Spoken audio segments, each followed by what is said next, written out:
Professor, qual que é a outra entidade familiar, além do casamento? Nós temos aí a tão famosa união estável. E cuidado, hein?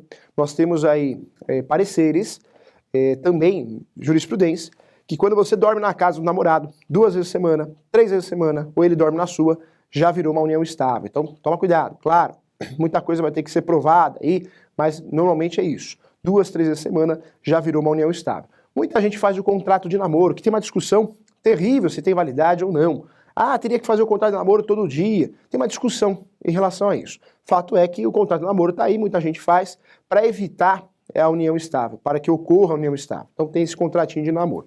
Quando eu falo da união estável, os requisitos da união estável são muito parecidos com o do casamento.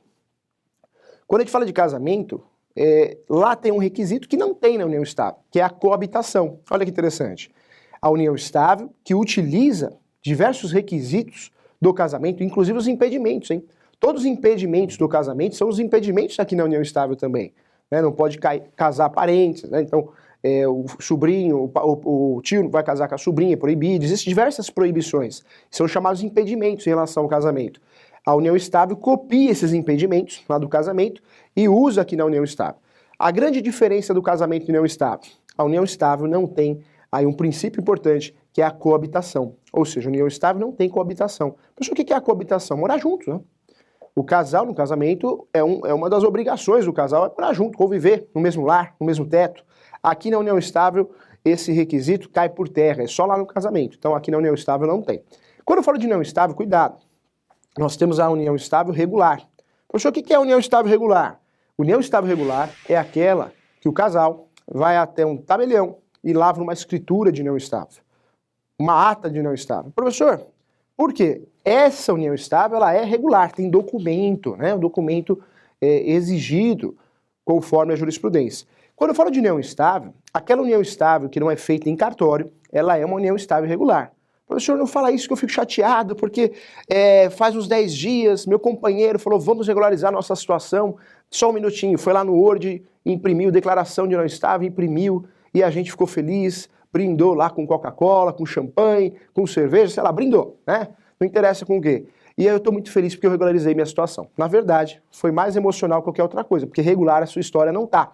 União estável regular é só aquela que realmente eu faço escritura pública de união estável. Se não tem escritura pública de união estável, essa união estável ela é irregular. Muita gente confunde isso porque o convênio aceita, né? O convênio, você faz uma declaração de união estável, reconhece a firma do casal, a assinatura do casal, ele aceita. Mas o convênio está te vendendo um produto, então ele facilita. O mesmo ocorre com um clube, talvez com uma instituição financeira, mas juridicamente a sua situação ela é irregular. É uma união estável e irregular, porque não tem o principal documento que prova ela, que é a escritura pública. Professor, quando eu tenho uma união estável que é irregular, o que eu posso fazer se eu precisar provar ela? Vai ter que entrar com uma ação, que é chamada ação declaratória de união estável, ou ainda de reconhecimento de união estável. Tanto faz, os dois nomes estão corretos. O reconhecimento, a declaração de união estável, é para provar que existe uma união estável. Então, vai pegar essas declarações, vai pegar outras provas, foto, Facebook, WhatsApp, e vai pegar testemunha, se tiver, para provar a união estável. Tá? Então, o grande objetivo de um processo para reconhecer a união estável é justamente as provas pertinentes para que eu possa provar que existiu uma união estável. E olha que interessante, quando eu falo de utilizar o judiciário para provar a união estável, é o judiciário, através de sentença, que vai aí sentenciar dentro do conteúdo da sentença, que vai colocar uma data de início da união estável. Tá? Quando eu peço a declaração da união estável, coloca a data. E essa ação acontece muito, pelo incrível que pareça, quando um do casal, um dos companheiros vem a falecer, e o outro precisa provar a união estável, normalmente para receber benefícios da Previdência Social, ele fica numa situação que não tem outro jeito. Tem que ingressar com uma ação pedindo reconhecimento da união estável para provar que ela existiu e aí sim se tornar beneficiário de benefícios da Previdência Social. Por isso é uma ação muito utilizada, essa ação de reconhecimento ou declaração de união estável. Tá? Os dois nomes estão corretos. Segundo a legislação brasileira, reconhecimento e declaração de união estável é a mesma coisa. Fique atento em relação a isso. Olha só, nós falamos do casamento, não falamos? O casamento, quando alguém não quer mais, qual que é a ação correta para acabar com o contrato especial? Existem diversos doutrinadores que entendem que o contrato de casamento é um contrato especial. Outros entendem que não é contrato especial. Na opinião do professor, eu defendo que é um contrato sim especial. É um contrato porque não deixa de ter diversas regras, né? Quando eu falo da união estável, quando eu quero encerrar essa união estável, eu quero rescindir essa união estável, não é divórcio que eu vou usar, mas sim dissolução. É isso mesmo. Ação de dissolução de união estável. A ação de dissolução de união estável, ela tem o mesmo efeito que a ação de divórcio. Só que divórcio e separação é quando tem casamento. Quando existe união estável, não há que se falar divórcio. Não tem divórcio. Tem o quê? Dissolução. Dissolução do quê, professor? De união estável, tá? Eu posso usar ainda, né, as duas figuras na mesma ação, acumular as duas ações. Como assim, professor? Vamos dizer que um casal, você que está nos assistindo, você vive aí um relacionamento, uma união estável, durante anos, 5 anos. E aí chega ao fim. Tudo no começo é muito bom e o fim é muito triste, não é isso? Tem muito casal aí que no final consegue continuar amigos, isso é muito bom. Mas a maioria não. Chegou ao fim, tem discussão, briga de partilha de bens. Se a sua união estável é irregular, o que você vai ter que fazer para pedir a dissolução e a partilha de bens? Partilha de bens é a divisão dos bens, né? Vai ter que, na mesma ação, pedir o reconhecimento da união estável ou a declaração, para que o juiz declare, porque ela não é regular, não tem escritura pública, tem papelzinho de gaveta, isso não é regularização. O juiz vai reconhecer e na mesma sentença, na mesma ação, ele vai fazer a dissolução, vai dissoluir essa união estável. E aí sim decretar a partilha de bens. Olha que interessante. Então eu posso usar a ação declaratória de união estável, reconhecimento de união estável, porque eu quero simplesmente a declaração para efeitos da Previdência Social, ou eu posso utilizar só a dissolução, porque eu já tenho essa união estável regulamentada, já existe a escritura pública de união estável, então eu peço só a dissolução e a partilha de bens. Mas eu posso ainda optar pela terceira opção, que é a acumulação das duas, né? Na mesma ação ficaria a ação declaração de união estável e dissolução. Então olha que interessante, eu posso usar os institutos separados, em ações separadas, ou na mesma ação, no caso que eu preciso aí do reconhecimento e a dissolução, normalmente nas partilhas de bens, quando o processo é litigioso. Olha que interessante. Olha só, quando eu falo de união estável, quero lembrar você também, hein? A união estável, a gente vê muita gente comentar por aí que não pode pactuar regime de casamento. Falou bobagem, hein? A união estável tem nada a ver com regime de casamento. Mas sabe aqueles regimes que a gente falou lá do casamento? União parcial, universal, separação total e separação final nos aquestos? São regimes de casamento, mas a união estável pegou emprestado. Ou seja, eu posso sim, quando eu for fazer a escritura pública, optar por um regime diferente na união estável.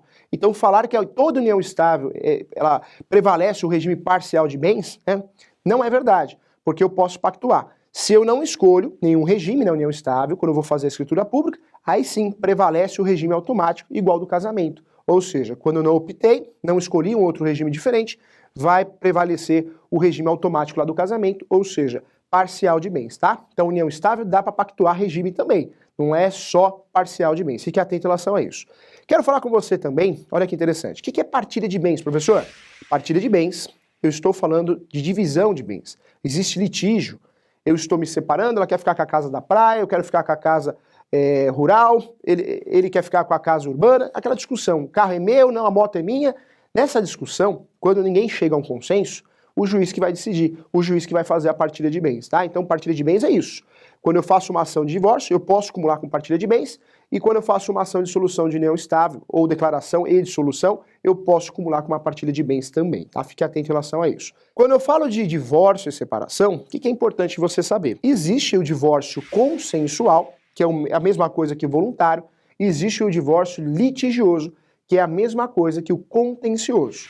Professor, o que é litigioso e voluntário, né, ou consensual? São jurisdições, competências diferentes, né? Quando a gente fala de jurisdição, eu estou falando aqui de uma situação que o juiz exerce uma função diferente, hein? O divórcio ou a união estável, quando ela é litigiosa, existe autor, existe réu, existe litígio. Litígio é briga. E existe uma sentença que no direito é chamada de sentença traumática, porque você há de concordar comigo. Quando eu processo você e você se defende, um dos dois vai perder, um dos dois vai ficar muito chateado, né, com a decisão. Não dá para ganhar os dois. Essa sentença é chamada de sentença traumática. Então, quando existe um processo litigioso, tem briga, existe citação. Eu vou pedir para citar você, eu sou o autor, e aí você vai se defender. Existe uma decisão, uma sentença considerada traumática. Já no processo voluntário, consensual, não tem nada de litigioso, não tem briga. Isso é perfeitamente possível e perfeitamente comum. Um casal, quando quer se separar, divorciar, ou ainda fazer a dissolução da união estável, mas eles continuam amiguinhos, se dando bem, não precisa ser nada litigioso. Procura o mesmo advogado, e o mesmo advogado vai ser advogado dos dois. Professor, o que ganha com isso esse casal? Tudo e mais um pouco. É mais barato, é mais rápido. Por quê? Porque não tem briga, né? Eles só querem se separar, só isso. Ou divorciar ou a dissolução. E às vezes tem até uns bens, né, para dividir. E eles mesmos chegaram a um consenso. E não tem coisa melhor, hein? O professor é muito conservador em relação à conciliação. Acho que vale a pena você conciliar sempre. Melhor que deixar um terceiro decidir sua vida. Por mais que o juiz decida com base na lei, ele está decidindo em forma fria, ele não sabe o que aconteceu na sua vida. Então, se existe a possibilidade de conciliar, é sempre melhor, tá? Então, pode ocorrer sim um processo de dissolução de união estável consensual e um divórcio consensual. Quero lembrar você também que o divórcio pode ser feito no cartório. Professor, o que você acha disso? Cuidado, o cartório precisa de advogado sim, hein? Tudo que eu vou fazer no cartório precisa de advogado, até mesmo para você estar bem orientado, né? Precisa de orientação de um profissional jurídico. Quando eu faço um divórcio, um inventário no cartório, é necessário advogado. Por quê? Ele vai fazer a escritura, ou vai conferir a escritura, e vai fiscalizar para te proteger. Então, cuidado.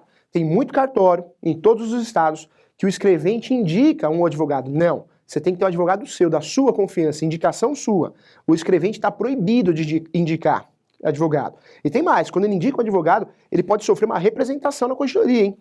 Ele é proibido. Então não aceite isso. Ah, o escrevente indicou um advogado para fazer lá, assinar a escritura pública só para isso. Ele falou que o advogado só faz isso. Não.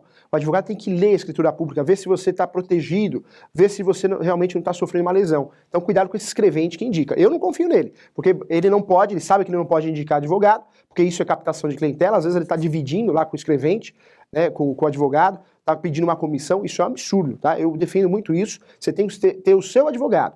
E ele vai analisar se o divórcio é consensual, ele vai te ajudar a evitar um divórcio litigioso, e ele vai te ajudar também no sentido de te orientar se compensa ingressar no judiciário ou no cartório, porque no cartório também você paga a escritura pública.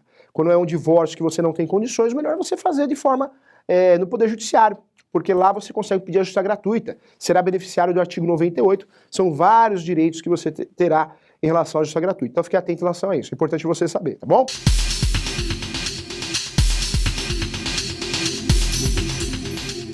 Professor, haverá possibilidade de alterar o regime de casamento, mesmo que já casado? É perfeitamente possível alterar o regime de casamento, só que a alteração de regime de casamento ela ocorrerá somente através de ação judicial.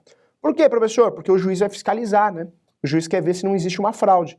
Então você vai ter que pedir, vai ter que utilizar o Poder Judiciário e ele vai verificar, através de certidões, se não existe fraude. Mas é possível sim, tá? A conversão de regime ela pode ocorrer do parcial para a separação total, da separação total para o parcial e vice-versa. A conversão, a mudança de regime é perfeitamente possível, só que tem que ser judicial e tem que ser fundamentada, tá bom? Mas é possível sim. Professor, se o marido ganha um imóvel da mãe para ele casar e viver com a esposa, mas este não foi passado no papel, a esposa tem direito a esse imóvel? Como ela poderia regularizar?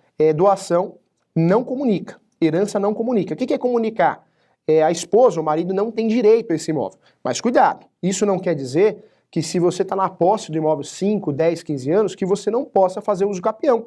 E aí sim ter esse imóvel no seu nome, tá bom? Então você pode sim, através de uma outra ação, regularizar esse imóvel. Por quê? Porque nós temos uso capião, e uso capião o que interessa é a posse. Então se é o caso seu, se é um caso que você tem posse, é perfeitamente possível você regularizar esse imóvel sim. No momento da separação, já pode decidir sobre a partilha ou só através do divórcio? Pode sim. Tem muito casal que se dá bem, vai se divorciar, faz a partilha entre eles, nem envolve o judiciário. E aí sim só faz o divórcio. Então se no seu caso, né, no caso de quem você está querendo orientar, existe um divórcio e você quer fazer a partilha amigavelmente, faça a partilha e só faz o divórcio. Quando existe a ação de divórcio com partilha de bens, eu posso pedir sim que seja antecipada a decisão de divórcio e a partilha no processo seja feita de forma posterior, tá bom? Isso é perfeitamente possível. Um abraço para você. Posso fazer uma união estável sendo somente separado? O ideal é que você não tenha um vínculo de casamento. Você não pode ter. É o ideal que você seja divorciado. Porque senão entra um outro instituto aqui, que é o concubinato. Professor, o que é isso? É um outro instituto. É uma união, né, que você tem, mas ela é irregular. É uma união existente, prevista pela doutrina e pela jurisprudência, mas é uma união que ela não é bem vista, né? Ou seja, você vai sofrer penalidades por isso. Por isso o ideal é que para que você faça uma escritura de união estável, que você se divorcie antes. Não separação, divorciar mesmo.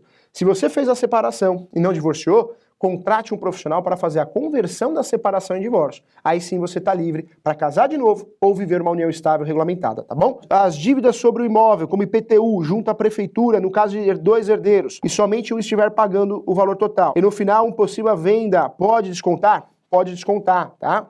Você pode fazer uma ação que chama ação de prestação de contas e poderá descontar. Isso é perfeitamente possível também. O ideal é que seja consensual, que não exista litígio, processo. Mas se for por esse lado, existem meios, sim, de você conseguir descontar isso, receber isso. Tem a ação de obrigação de fazer também, que poderá ser utilizada. Legal. Que tipo de ação fundamentada pode ser requerida no sistema judiciário para a troca de regime de casamento? O nome da ação é a nomenclatura correta, é a ação de mudança de regime. Bem simples mesmo, a ação de mudança de regime. Tem que fundamentar através de diversas certidões, distribuições cíveis, distribuições criminais, tem que provar que está pagando todo mundo para não ser objeto de fraude, tá bom? Legal, hein? Bacana, assunto interessante. Bombou. Agradeço quem assistiu o programa, ajude a compartilhar, ajude o professor a compartilhar nas redes sociais, no Facebook, também manda para um amigo no WhatsApp, tudo isso ajuda para que a gente possa aumentar nosso público. O professor tem um canal no YouTube também, o canal Júlio César Sanches, se quiser se inscrever, é um prazer ter você, Júlio César Sanches, para que você possa também curtir algumas aulas de direito.